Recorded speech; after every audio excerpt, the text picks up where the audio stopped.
নমস্কার বন্ধুরা, জিএচি কিচেন চ্যানেলে সবাইকে স্বাগত। প্রতিদিনের মতো আজকেও নতুন একটা রেসিপি নিয়ে আপনাদের সামনে চলে আসলাম।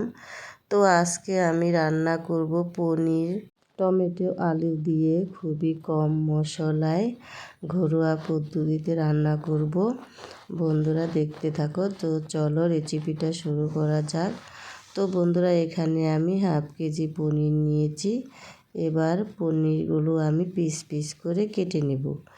এইভাবে ছুরির সাহায্যে আমি পনিরগুলো পিস পিস করে কেটে ফিরে আসছি। বন্ধুরা দেখতে থাকো।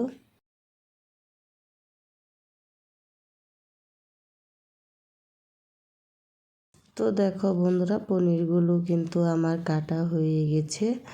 আমি এই সাইজের করে কেটে নিয়েছি। তো পনিরগুলো আমি ভেজে নেব। প্রথমে আমি গ্যাসের ওভেনে একটা কড়াই বসিয়ে দিয়েছি। কড়াইটা গরম হয়ে গেছে। আমি তেল দিয়ে দিলাম। তেলের মধ্যে দিয়ে দিলাম আমি লবণ আর হলুদ। এবার তেলটা গরম হয়ে গেছে। আমি পনিরগুলো দিয়ে দিচ্ছি। পনিরগুলো দিয়ে আমি নেড়ে চেড়ে ভেজে নেব।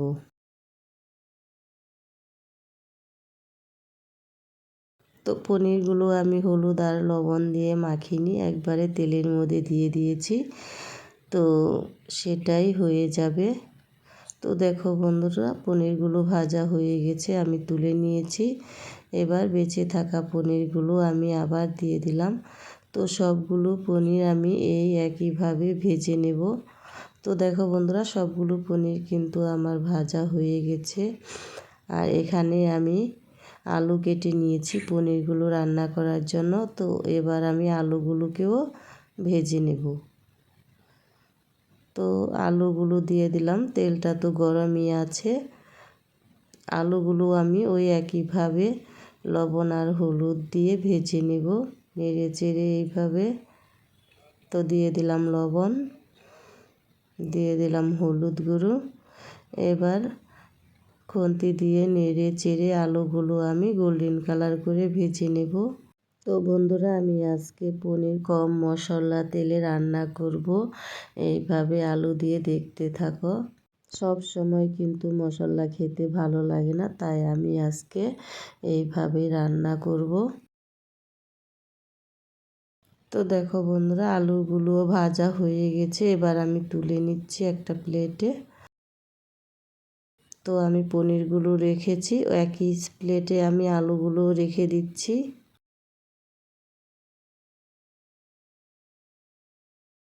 তো আলু আর পনির আমি ভেজে তুলে নিয়েছি।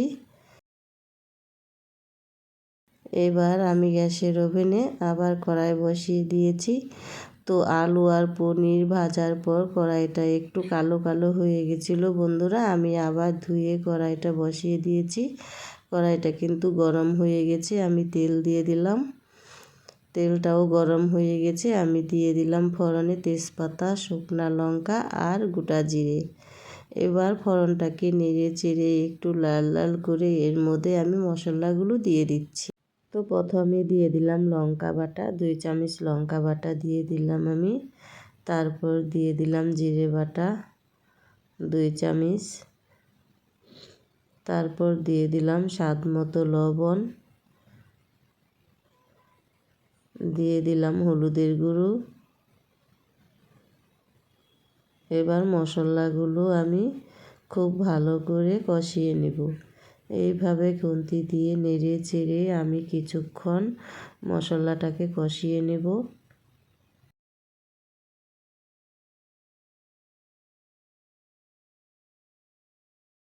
তো বন্ধুরা, মশলা যত কষাবে তত কিন্তু যে কোনো তরকারি হোক খেতে কিন্তু বেশি ভালো লাগবে। তো দেখো বন্ধুরা, মশলাটা কিন্তু প্রায় কষানো হয়ে এসেছে। এর মধ্যে আমি দিয়ে দিলাম টমেটোগুলো আমি বড় বড় করে দিয়েছি, যেন একদম গলে না যায়। তার জন্য আমি পরে দিলাম টমেটোটা। এই টমেটোটা মুখে দিয়ে খেতে কিন্তু ভীষণ ভালো লাগবে। তো টমেটো দিয়ে আমি আর কিছুক্ষণ কষিয়ে নেব। তো এইভাবে নেড়ে চেড়ে আমি আরও কিছুক্ষণ কষিয়ে তারপর আমি এর মধ্যে দিয়ে দিব ভেজে রাখা আলু। ভেজে রাখা আলু দিয়েও আমি আরও কিছুক্ষণ কষিয়ে নেব। তো দেখো বন্ধুরা, মশলাটা কিন্তু প্রায় কষানো হয়ে এসেছে। এর মধ্যে আমি দিয়ে দিলাম ভেজে রাখা আলু। তো আলুগুলো দিয়েও আমি মশলার সাথে খুব ভালোভাবে কষিয়ে নেব।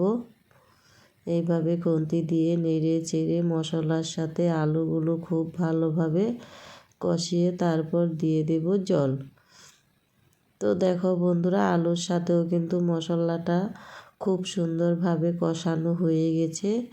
এবার আমি এর মধ্যে জল দিয়ে দেব। খুব ভালোভাবে কষানো হয়ে গেছে।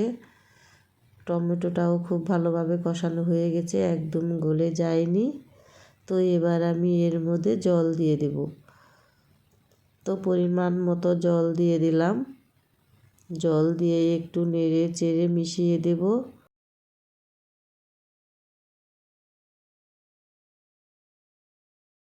তো দেখো বন্ধুরা, ঝোলটা কিন্তু ফুটে গেছে। এবার আমি এর মধ্যে দিয়ে দিলাম ভেজে রাখা পনির। পনির দিয়ে একটু নেড়ে দিব। নেড়ে চেড়ে আমি আর কিছুক্ষণ রান্না করে নেব।